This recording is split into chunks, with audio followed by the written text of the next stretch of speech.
વિસાવદરમાં જબરજસ્ત ટ્વીટ પહેલા બે રાઉન્ડ 5 પૈકીના પહેલા બે રાઉન્ડ ગોપાલ ઇટાલિયાના સમર્થનમાં ગયા તો એના પછીના 3 રાઉન્ડ બીજેપીના સમર્થનમાં ગયા. જો કે સરસાઈ પાતળી છે, 1000 મતની આસપાસની સરસાઈ છે અને ગમે ત્યારે આ સરસાઈ વધી પણ શકે છે, આ સરસાઈ ઘટી પણ શકે છે.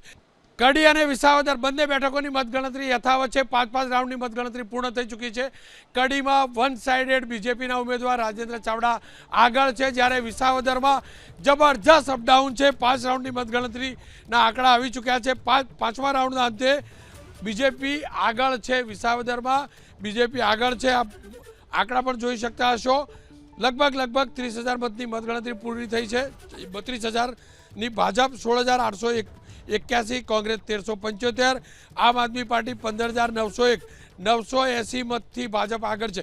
મને જે અનઓફિશિયલ જાણકારી મળી છે, સત્તાવાર પુષ્ટિ નથી થઈ, એ પ્રકારે છઠ્ઠા રાઉન્ડમાં પણ આમ આદમી પાર્ટી આગળ છે. છઠ્ઠા રાઉન્ડમાં આમ આદમી પાર્ટીના છઠ્ઠા રાઉન્ડમાં વિસાવદરમાં બીજેપી આગળ છે. છઠ્ઠા રાઉન્ડમાં બીજેપી આગળ છે અને બીજેપીની લીડમાં છઠ્ઠા રાઉન્ડમાં વધારો થયો છે. ગણતરીની સેકન્ડમાં છઠ્ઠા રાઉન્ડમાં એક્ઝેક્ટ શું આવ્યું તે જાણવા મળશે.